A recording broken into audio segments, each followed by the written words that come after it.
Chapter 6. Of the interior beginnings of voluntary motions commonly called the passions, and the speeches by which they are expressed. Motion vital and animal. There be in animals two sorts of motions peculiar to them, one called vital, begun in generation and continue without interruption throughout their whole life, such as are the course of the blood, the pulse, the breathing, the concoctions, nutrition, excretion, etc., to which motions there needs no help of imagination. The other in animal motion, otherwise called voluntary motion, as to go, to speak, to move any of our limbs in such a manner as is first fancied in our minds. That sense is motion in the organs and interior parts of man's body, caused by the action of the things we see, hear, etc.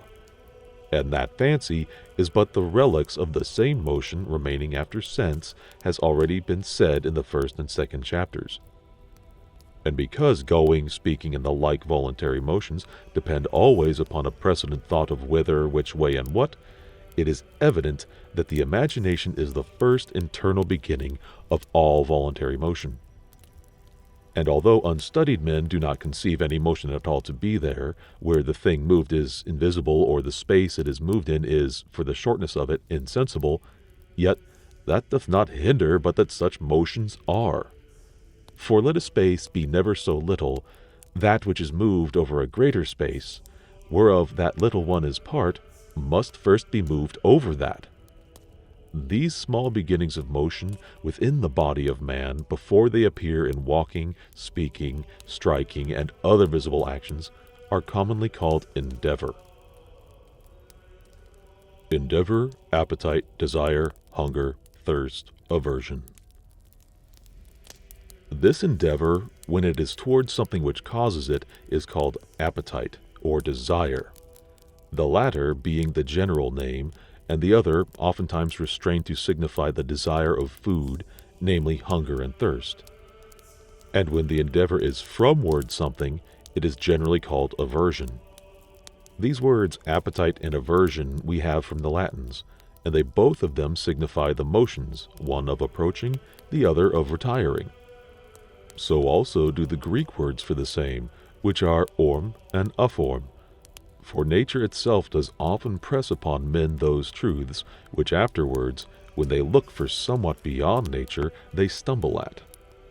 For the schools find in mere appetite to go or move no actual motion at all. But because some motion they must acknowledge, they call it metaphorical motion, which is but an absurd speech. For though words may be called metaphorical, bodies and motions cannot. That which men desire, they are also said to love, and to hate those things for which they have aversion. So that desire and love are the same thing, save that by desire we always signify the absence of the object, by love, most commonly, the presence of the same. So also by aversion we signify the absence, and by hate the presence of the object. Of appetites and aversions, some are born with men, as appetite for food, appetite of excretion and exoneration, which may also and more properly be called aversions from somewhat they feel in their bodies, and some other appetites, not many.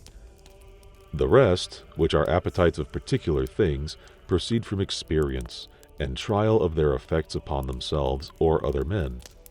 For of things we know not at all, or believe not to be, we can have no further desire than to taste and try. But aversion we have for things, not only which we know have hurt us, but also that we do not know whether they will hurt us or not. Contempt. Those things which we neither desire nor hate we are said to contemn, contempt being nothing else but an immobility or contumacy of the heart, in resisting the action of certain things. And proceeding from that, the heart is already moved otherwise, by either more potent objects, or from want of experience of them. And because the constitution of a man's body is in continual motion, it is impossible that all the same things should always cause in him the same appetites and aversions, much less can all men consent in the desire of almost any one and the same object. Good, evil. But whatsoever is the object of any man's appetite or desire, that is it which he for his part calleth good, and the object of his hate and aversion, evil, and of his contempt, vile and inconsiderable.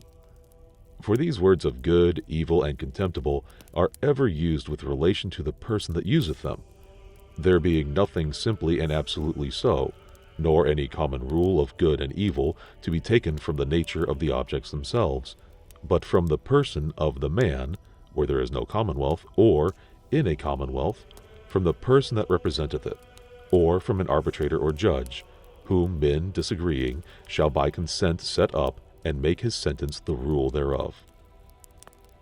Pulchrum turpe, delightful profitable, unpleasant unprofitable. The Latin tongue has two words whose significations approach those of good and evil, but are not precisely the same, and those are pulchrum and turpe, whereof the former signifies that which by some apparent signs promiseth good, and the latter that which promiseth evil. But in our tongue we have not so general names to express them by. But for pulchrum we say in some things fair, in other beautiful or handsome, gallant, or honorable, comely, or admirable, and for turpe, foul, deformed, ugly, base, nauseous, and the like, as the subject shall require. All which words in their proper places signify nothing else but the mind or countenance that promiseth good and evil. So that of good there be three kinds: good in the promise, that is pulchrum; good in effect, as the end desired, which is called jucundum, delightful; and good as the means, which is called utile, profitable. And as many of evil, for evil in promise is that they call turpe; evil in effect and end is molestrum, unpleasant, troublesome; and evil in the means, inutile, unprofitable, hurtful. Delight, displeasure. As in sense, that which is really within us is, as I have said before, only motion caused by the action of external objects, but in appearance. To the sight, light and color; to the ear, sound; to the nostril, odor, etc. So, when the action of the same object is continued from the eyes, ears, and other organs to the heart, the real effect there is nothing but motion or endeavour, which consisteth in appetite or aversion to or from the object moving. But the appearance or sense of that motion is that we either call delight or trouble of mind. Pleasure, offence.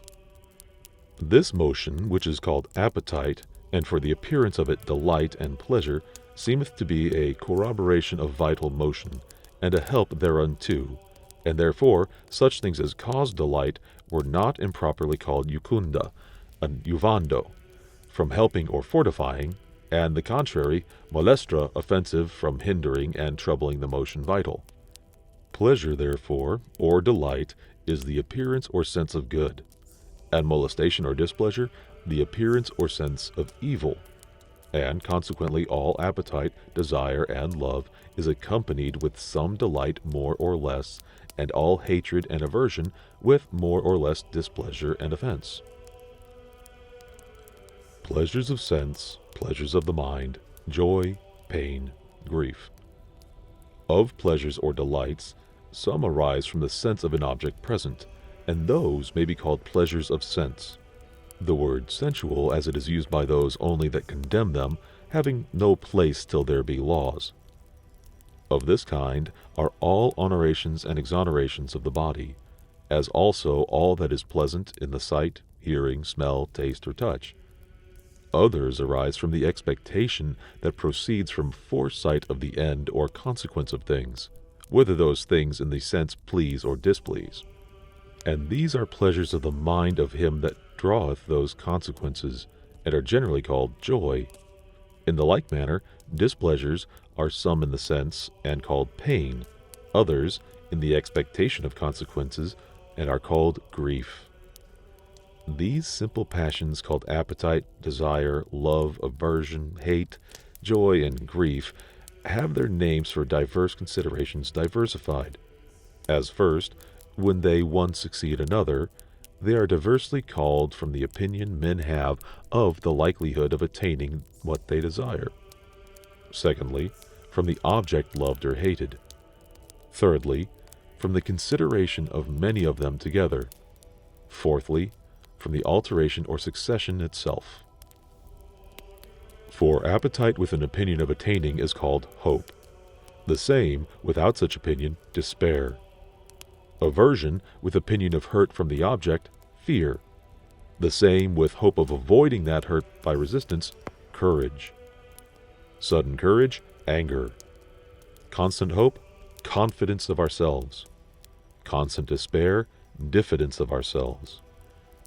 Anger for great hurt done to another when we conceive the same to be done by injury, indignation. Desire of good to another, benevolence, goodwill, charity. If to man generally, good nature. Desire of riches, covetousness, a name used always in signification of blame, because men contending for them are displeased with one another's attaining them, though the desire in itself to be blamed or allowed, according to the means by which those riches are sought. Desire of office or precedence, ambition, a name also used in the worst sense, for the reason before mentioned.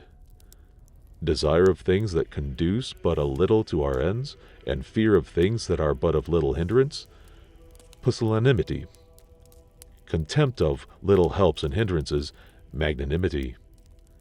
Magnanimity in danger of death or wounds, valor, fortitude. Magnanimity in the use of riches, liberality. Pusillanimity in the same, wretchedness, miserableness, or parsimony, as it is liked or disliked. Love of persons for society, kindness. Love of persons for pleasing the sense only, natural lust. Love of the same acquired from rumination, that is, imagination of pleasure past, luxury. Love of one singularly with the desire to be singularly beloved, the passion of love. The same with fear that the love is not mutual, jealousy.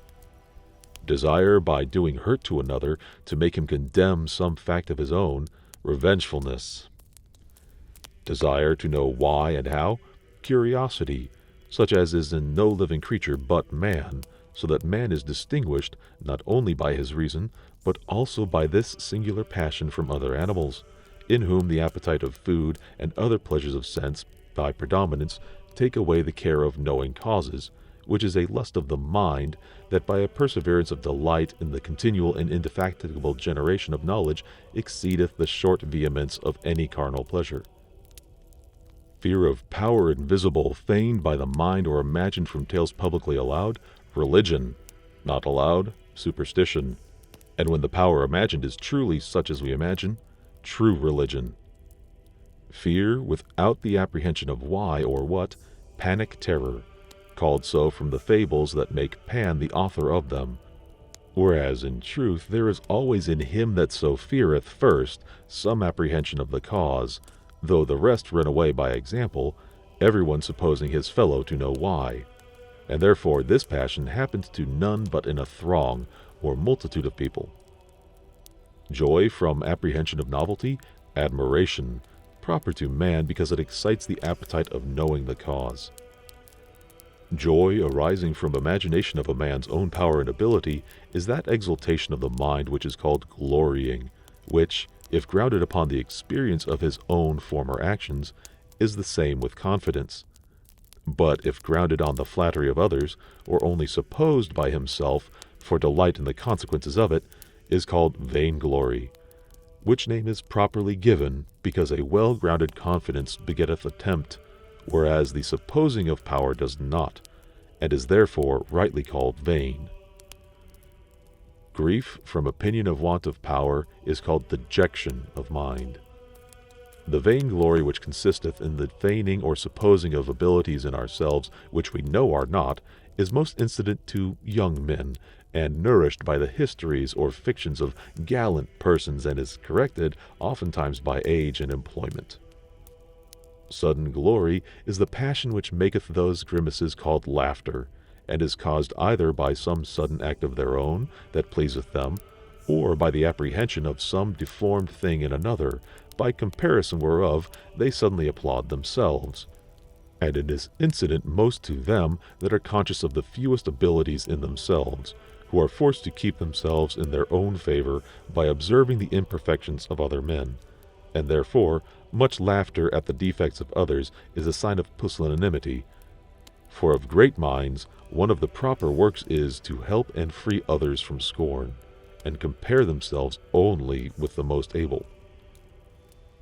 On the contrary, sudden dejection is the passion that causeth weeping, and is caused by such accidents as suddenly take away some vehement hope or some prop of their power, and they are most subject to it that rely principally on helps external, such as are women and children. Therefore, some weep for the loss of friends, others for their unkindness, others for the sudden stop made to their thoughts of revenge by reconciliation. But in all cases, both laughter and weeping are sudden motions, custom taking them both away, for no man laughs at old jests, or weeps for an old calamity.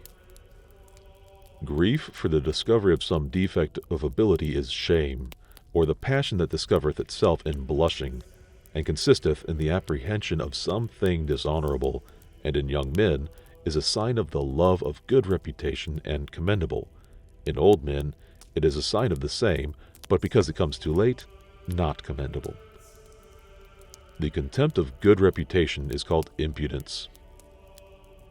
Grief for the calamity of another is pity, and ariseth from the imagination that the like calamity may befall himself, and therefore is called also compassion, and in the phrase of the present time, a fellow feeling.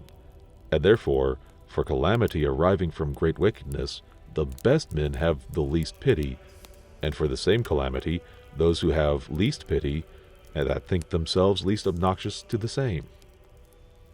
Contempt or little sense of the calamity of others is that which men call cruelty, proceeding from security of their own fortune. For that any man should take pleasure in other men's great harms, without other end of his own, I do not conceive it possible. Grief for the success of the competitor in wealth, honor, or other good, if it be joined with endeavor to enforce our own abilities to equal and exceed him, is called emulation. But joined with endeavor to supplant or hinder a competitor, envy. When in the mind of man appetites and aversions, hopes and fears concerning one and the same thing arise alternately, and divers good and evil consequences of the doing or omitting the thing propounded come successively into our thoughts, so that sometimes we have an appetite to it, sometimes an aversion from it, sometimes hope to be able to do it, sometimes despair or fear to attempt it, the whole sum of desires, aversions, hopes, and fears, continued till the thing be either done or thought impossible, is that we call deliberation. Therefore, of things past there is no deliberation, because manifestly impossible to be changed, nor of things known to be impossible or thought so, because men know or think such deliberation vain. But of things impossible, which we think possible, we may deliberate, not knowing it is in vain. And it is called deliberation, because it is a putting an end to the liberty we had of doing or omitting according to our own appetite or aversion. This alternate succession of appetites, aversions, hopes, and fears is no less in other living creatures than in man, and therefore beasts also deliberate. Every deliberation is then said to end when that whereof they deliberate is either done or thought impossible, because till then we retain the liberty of doing or omitting according to our appetite or aversion. The will. In deliberation, the last appetite or aversion immediately adhering to the action or the omission thereof is that we call the will, the act, not the faculty, of willing. And beasts that have deliberation must necessarily also have will. The definition of the will given commonly by the schools, that it is a rational appetite, is not good. For if it were, then could there be no voluntary act against reason? For a voluntary act is that which proceedeth from the will, and no other. But If instead of a rational appetite we shall say an appetite resulting from a precedent deliberation, then the definition is the same that I have given here. Will, therefore, is the last appetite in deliberating. And though we say in common discourse a man had a will once to do a thing that nevertheless he forbore to do, yet that is properly but an inclination, which makes no action voluntary, because the action depends not of it, but of the last inclination or appetite. For if the intervenient appetites make any action voluntary, then by the same reason all intervenient aversions should make the same action involuntary. And so, one and the same action should be both voluntary and involuntary. By this it is manifest that not only actions that have their beginning from covetousness, ambition, lust, or other appetites to the thing propounded, but also those that have their beginning from aversion or fear of those consequences that follow the omission, are voluntary actions. Forms of speech in passion. The forms of speech by which the passions are expressed are partly the same and partly different from those by which we express our thoughts. And first, generally all passions may be expressed indicatively, as I love, I fear, I joy, I deliberate, I will, I command. But some of them have particular expressions by themselves, which nevertheless are not affirmations unless it be when they serve to make other inferences besides that of the passion they proceed from.